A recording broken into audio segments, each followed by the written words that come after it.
अस्सलामुअलैकुम मुअज़्ज़ज़ सामीन। मैं खुर्रम शाह आज एक और मज़मून पर तबसरा लेकर आपकी खिदमत में पेश हुआ हूँ। आज का हमारा मौजू है नज़रिया पाकिस्तान। इस मज़मून के लिखने वाले हैं डॉक्टर ग़ुलाम मुस्तफ़ा ख़ान, जो उर्दू और तहक़ीक़ से वाबस्ता एक बड़ा नाम है। डॉक्टर ग़ुलाम मुस्तफ़ा ख़ान जबलपुर 1912 में पैदा हुए और 2005 में आपने वफ़ात पाई। आपने आला तालीम अलीगढ़ से हासिल की। फ़ारसी, उर्दू और कानून में आपने अपनी तालीम मुकम्मल की। तो क़याम पाकिस्तान के बाद आप कराची में रिहाइश पजीर हो गए और सिंध यूनिवर्सिटी सदर शोबा उर्दू मुकर्रर हुए। आप पाकिस्तान, भारत और बांग्लादेश की मुख्तलिफ़ यूनिवर्सिटियों के तलब इल्मों के उस्ताद की हैसियत से आपने काम किया, तो ये एक बड़ा एज़ाज़ है। आपकी अदबी खूबी, नसर की जो खूबी है वो सादा और सलीस बयानिया है। छोटे छोटे जुमलों में, सादा सादा जुमलों में आप एक अहम मौजू को, अहम फ़लसफ़े को, अहम बात को जो है बड़ी आसानी से पेश कर देते हैं। ये मज़मून भी आपके इस हुनर का एक मुँह बोलता सबूत है, क्योंकि नज़रिया पाकिस्तान जैसे मौजू को लेकर आज तक मुहर्रर और मुकर्रर लिखते रहते हैं, मगर हमारी कौम भूल जाती है। ये भी एक मुहक्कक का कौल है कि हमारी कौम भूल जाती है कि आया हम एक कौम हैं भी या नहीं। अगर हैं भी तो हमारी तारीफ़ क्या है। इसलिए मुकर्ररों और मुहर्ररों को बार बार लिखना पड़ता है और हर अंदाज़ इख्तियार करना पड़ता है कि कौम को अपनी तारीफ़ याद हो जाए। बहरहाल, तो आगाज़ करते हैं अपने आज के इस मज़मून का। उसके मरकज़ी ख़याल से इब्तिदा करेंगे। इस मज़मून के मरकज़ी ख़याल की बात की जाए तो इसका मकसद जो है वो कौम के नौजवानों को नज़रिया पाकिस्तान की बुनियाद समझाना है, उसकी असास समझाना है कि ये नज़रिया या ये सोच पैदा कैसे हुई। डॉक्टर साहब ने अकबर बादशाह से लेकर पाकिस्तान के क़याम तक बात लाकर यानी बहुत उम्दगी से पाकिस्तान को बनाने वाली उस सोच की वजाहत की है कि वो क्या सोच थी जो इस नौइयत तक यानी इस बात को लेकर आई है। तो हम यूँ भी कह सकते हैं कि ये मज़मून पाकिस्तान के नज़रिए या वो पाकिस्तान को बनाने वाली उस सोच की एक मुख्तसर मगर जामे कहानी है। यही इसका मरकज़ी ख़याल है कि इसमें हमें बड़ी आसानी और सादगी से पाकिस्तान के नज़रिए को समझाने की कोशिश की गई है। इसको समझने से पहले एक चीज़ समझना ज़रूरी है कि हमें नज़रिए का पता हो कि नज़रिया क्या चीज़ होती है। नज़रिया एक ऐसी मुस्तहकम सोच जो एक इंसान को अमली ज़िंदगी में कदम उठाने पर मजबूर करे, नज़रिया कहलाती है। यानी वो सोच जो अमल पर उकसाए, वो लाज़म करार हो जाए कि अब ये काम करना ही करना है, मजबूरी है। तो जब ऐसी ही सोच मजमूई तौर पर किसी कौम में यानी ऐसी मुस्तहक बहैसियत कौम इस सोच में इसकी सोच में ये बात पैदा हो चुकी है इस कौम में, तो वो अब कौमी नज़रिया कहलाएगा। उसी तरतीब से हम पाकिस्तान के नज़रिए को भी समझ सकते हैं कि पाकिस्तान के क़याम से पहले बरसग़ीर के जो मुसलमान थे उनके जहन में एक मुश्तरका सोच पैदा हुई, एक ऐसी सोच पैदा हुई कि हम अब यानी इकट्ठे नहीं रह सकते, इस मुल्क में इस तरतीब से नहीं रह सकते जिस तरह वो रह रहे थे, जिस तरह वो हिंदू मिक्स कल्चर था। तो उस सोच ने क्या किया, उस मजमूई और मुस्तकिल और मुस्तहकम सोच ने क्या किया कि पाकिस्तान के क़याम को मुमकिन बनाया। तो वही सोच जो थी, जो मुसलमानों के जहनों में थी, उसी सोच को हम नज़रिया कहते हैं और उसी की बुनियाद पर पाकिस्तान का क़याम अमल में आया। अब अगर हम नज़रिया को समझ गए हों कि नज़रिया क्या चीज़ होती है, तो हम इस मज़मून को बड़ी आसानी से समझ सकेंगे। इस मज़मून की तरतीब बड़ी उम्दा है। तो मुसन्निफ़ ने, मज़मून निगार ने बात को अकबर बादशाह से शुरू किया। अकबर बादशाह की बेजा रवादारी। इस्लाम में रवादारी एक अहम अंसर है, यानी दूसरों के लिए गुंजाइश होना, गैरों को भी अपना गुंजाइश देना, अपने करीब देना, उनको जीने का हक़ देना। लेकिन अकबर की जो रवादारी थी वो कोई हद से बढ़ गई थी, चूँकि वो मज़हबी रवादारी नहीं थी बल्कि वो अपनी सल्तनत को मजबूत करने के लिए उसने रवादारी इख्तियार की थी। इसलिए उसके असरात भी यानी मुस्बत साबित नहीं हुए। तो हुआ ये कि मुसलमानों की अपनी मज़हबी आज़ादी भी ख़त्म हो गई। चुनाचे मुसलमान बहुत सारे अकबर बादशाह के ख़िलाफ़ हो गए। तो इस तरह दौर आगे गुज़रा और हज़रत मुजद्दिद अल्फ़सानी उठ खड़े हुए और उन्होंने अकबर बादशाह की इस तरह की जो उसने यानी दीन में तब्दीलियाँ की थी, एक दीन इलाही, दीन अकबरी एक निकाल लिया था, एक तरतीब निकाल ली थी जो हिंदुओं मुसलमानों के लिए एक जैसी थी। तो हज़रत मुजद्दिद अल्फ़सानी ने उनके ख़िलाफ़ यानी उठ खड़े हुए। तो अकबर के बाद जब जहांगीर के ज़माने में हज़रत मुजद्दिद अल्फ़सानी कैद व बंद की सख्तियाँ झेलते हैं, लेकिन आपकी तालीमात का असर होता है और बाद में आने वाले शाहजहां और औरंगज़ेब उसके जो बादशाह आते हैं एक के बाद दीगरे, उनका दीन की तरफ झुकाव होता जाता है और वो अकबर वाली रविश से दूर होते जाते हैं। इसमें औरंगज़ेब के ज़माने में यानी इतना दीन की तरफ झुकाव हो जाता है कि कुछ ज़्यादा ही शिद्दत इख्तियार कर जाता है और औरंगज़ेब एक शिद्दत पसंद किस्म का मुसलमान साबित होता है, जिसका नुकसान ये होता है कि हिंदू और कुछ और दीगर कौमें जो हैं वो उठकर तख्त के ख़िलाफ़ हो जाती हैं।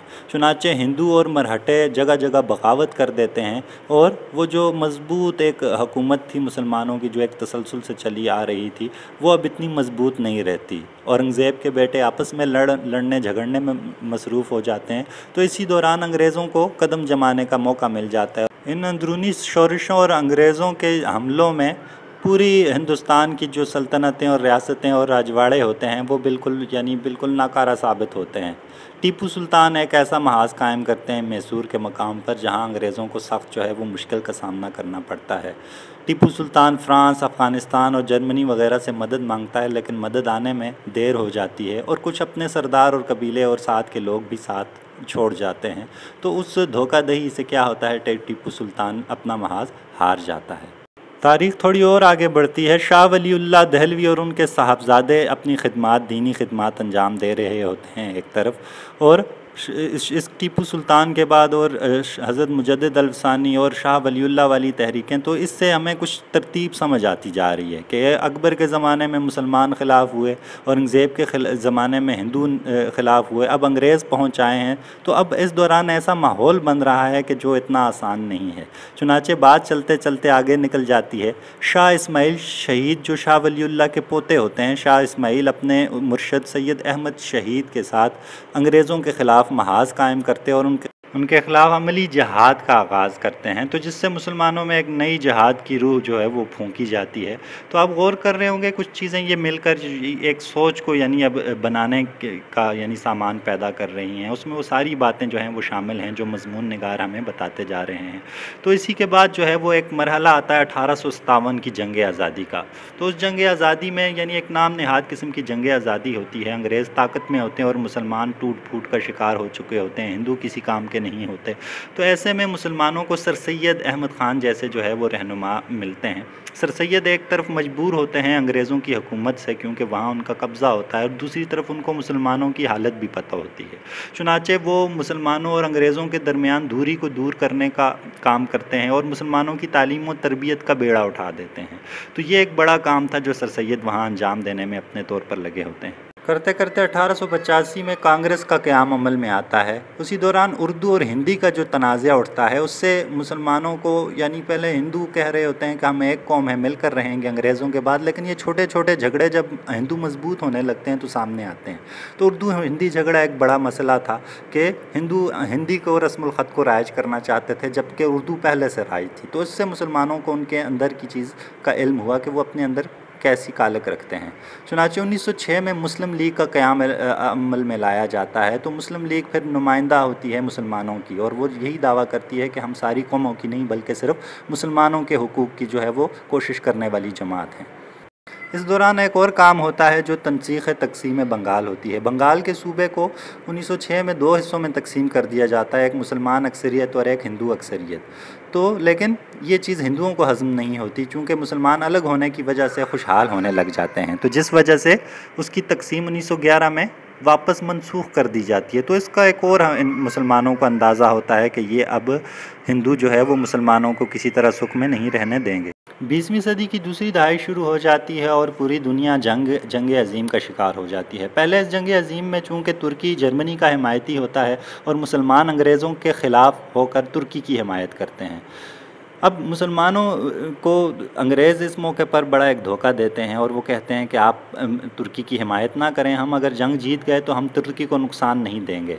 मगर ऐसा नहीं होता, अंग्रेज़ जंग जीत जाता है और तुर्की के टुकड़े टुकड़े कर देता है। इसी दौरान तहरीक खिलाफत का आगाज़ होता है। मौलाना शौकत अली और मौलाना मोहम्मद अली जौहर मिलकर तहरीक खिलाफत का आगाज़ करते हैं। इसमें जमातें भी मुसलमानों का साथ देती हैं। मगर कुछ ही अर्सा में हिंदुओं की तरफ से शुद्धि और संगठन जैसी तहरीकों का आगाज़ कर दिया जाता है। शुद्धि का मतलब पाक करना, कि मुसलमानों को हिंदू बनाकर पाक किया जाए। मगर जब मुसलमान अपने मज़हब नहीं छोड़ने पर राज़ी होते तो संगठन जैसी शिद्दत पसंद तहरीकें शुरू की जाती हैं, जिनका मतलब मुसलमानों का कत्ल करके धरती को उनसे पाक किया जाए।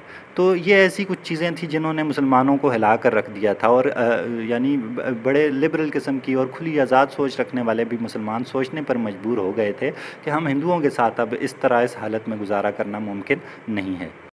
1928 में नेहरू रिपोर्ट शाया होती है और वो हिंदुओं की असल जहनीत की अक्कासी करती है। 1928 की रिपोर्ट में जो जुदागाना यानी सूबाई ख़ुद मुख्तारी का जो उसूल कबूल किया गया था, उसको भी रद्द कर दिया जाता है। तो ये एक मुसलमानों के लिए जो है एक और यानी लम्हा फ़िक्रिया होता है कि वो सोच लें कि हिंदुओं के और कांग्रेस के आइंदा के लिए क्या इरादे हैं। चुनांचे 1930 जलसा इलाहाबाद की नौबत आ जाती है और अल्लामा इकबाल मुतालबा करते हैं कि एक ऐसी अलग मुमलिकत का क़याम अमल में लाया जाए जिसमें मुसलमान आज़ादी से ज़िंदगी गुजार सकें। 1934 में कायद-ए-आज़म भी मुस्लिम लीग की मुस्तकिल जो है उसमें सदारत कबूल कर लेते हैं और बात 1940 की करारदाद पाकिस्तान तक बात पहुंच जाती है।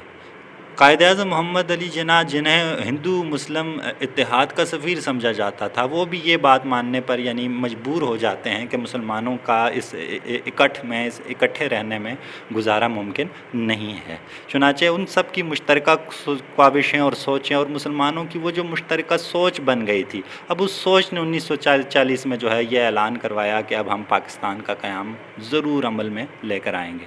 यही चीज़ नज़रिया पाकिस्तान कहलाएगी। यहाँ मज़मून निगार ने इस्लामी कौमियत और मगरबी कौमियत की भी वजाहत की है कि एक मगरबी कौमियत है जो जुग़राफ़िया यानी ज़मीन की बुनियाद पर, रंग या नस्ल की बुनियाद पर यानी तारीफ़ होती है कौम की, और एक तारीफ़ है जो हज़रत मोहम्मद सल्लल्लाहु अलैहि वसल्लम की वज़ा करदा तारीफ़ है और ये मगरबी तारीफ़ से जुदा है, यानी जहाँ जो कलमा पढ़ लेगा वो एक मिल्लत का हिस्सा होगा। तो मुसन्निफ़ कहते हैं कि जो मगरबी तारीफ़ है, जुग़राफ़िये वाली और रंग व नस्ल वाली तारीफ़, इसी बुनियाद पर दुनिया को 2 आलमी जंगें देखनी पड़ी।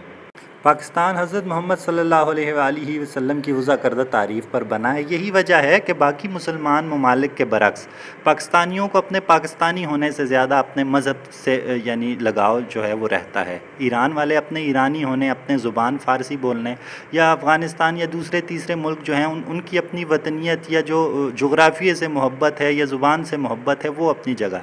लेकिन पाकिस्तान के क़याम में चूँकि नज़रिया जो है वो ख़ालिस बुनियादों पर शामिल था और वो नज़रिया इस्लाम का नज़रिया था, तो इस वजह से पाकिस्तान के जो लोग इसके रहने वाले हैं उनके नज़रिए, उनकी सोच में जो है इस हवाले से बहुत यानी खुलापन पाया जाता है। उनकी सोच बड़ी वसी है मुसलमानों के हवाले से और इस्लाम के हवाले से। अल्लामा इकबाल भी इसकी हिमायत करते हैं कि अपनी मिल्लत पर क़यास अक़वाम मग़रिब से न कर, ख़ास है तरकीब में कौम रसूल हाशमी।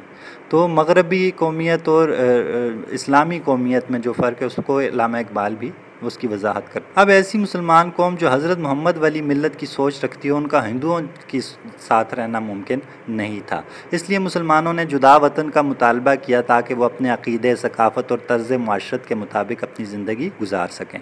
तो हमारे नज़रिए की तारीफ़ के मुताबिक जो पाकिस्तान कैसा होना चाहिए, पाकिस्तान जिसमें लोग यानी बहुत ज़्यादा इबादतें और परहेज़गारियाँ या इस्लामी सज़ाएँ उसमें दी जाती हों, उससे हरगिज़ पाकिस्तान इस्लामी नहीं होगा, बल्कि पाकिस्तान तो इस्लामी होगा उस किरदार से जिसमें अख़ुवत, मसावात, अदल, दयानत, खुदा तरसी, इंसानी हमदर्दी और किरदार की अज़मत जैसी खूबियाँ मौजूद हों। लोगों के अंदर ये भाईचारा और मसावात पाई जाए, दूसरों के लिए मेहरबानी का जज्बा मौजूद हो। तो इन खूबियों के साथ पाकिस्तान का क़याम और उसके नज़रिए का क़याम मुमकिन है। पाकिस्तान का नज़रिया इतना मुस्तहकम और मुसलमानों की सोच और इरादे इतने यानी आली और मजबूत थे कि वो अपनी कोशिश में हक़ बजानिब थे, इसलिए ना चाहते हुए भी हिंदू बिल्कुल खुश नहीं थे, अंग्रेज़ भी नहीं चाहते थे, मगर उनको मुसलमानों का ये जायज़ मुतालबा मानना पड़ा। ये सोच चूँकि पूरी कौम की एक सोच थी तो उनको इसके आगे घुटने टेकने पड़े और 14 अगस्त 1947 को अल्लाह ने वो दिन दिखाया कि मुसलमानों की एक आज़ाद रियासत दुनिया के नक्शे पर वजूद में आई। मुसन्निफ़ मज़मून के आखिर में बड़ा अच्छा सवाल उठाते हैं कि नज़रिया पाकिस्तान के हवाले से हम आज इस मौजूदा दौर में क्या किरदार अदा कर सकते हैं। तो उसका जवाब भी वो देते हैं कि ऐसे काम हम करें कि हम खुदा और रसूल के सामने शर्मिंदा ना हों। चूँकि इस्लाम पर उसकी बुनियाद है, तो हम ऐसा कोई काम नहीं करेंगे कि खुदा और रसूल के सामने हमें शर्मिंदा होना पड़े। हमारा जीना मरना पाकिस्तान की खातिर हो जाए। हम ज़ाती मफाद को कभी भी इज्तिमाई मफाद पर फ़ोकियत नहीं दें, बल्कि ज़ाती मफाद को हम कुर्बान कर देंगे। हम तफरीक में नहीं पड़ेंगे, फ़िरका परस्ती में नहीं पड़ेंगे, ज़ुबानों पर हमें नहीं लड़ना है, हमें कौम पर नहीं लड़ना है। तो इन सारे फ़िरका वारियत और इन सारी जो फ़साद की जड़ें जो चीज़ें हैं, इन सब लड़ाइयों को हमें ख़त्म करके एक अल्लाह की खातिर एक अपने वतन है कि जो हम आज के दौर में भी अदा कर सकते हैं। अगर हम इस फ़िरका वारियत और ग्रोहबंदी से हट कर नबी वाली अखलाकियात कायम करने में कामयाब हो गए, तो यही एक सूरत है कि हम दुनिया भर की कौमों में इज़्ज़त हासिल करेंगे, और यही तरीक़ा बिलाशुबा खुदा की खुशनुदी हासिल करने का भी वसीला है। हम अपने वतन को मुस्तहकम और पुरअज़मत बनाने में कोई कमी नहीं छोड़ेंगे इंशाअल्लाह।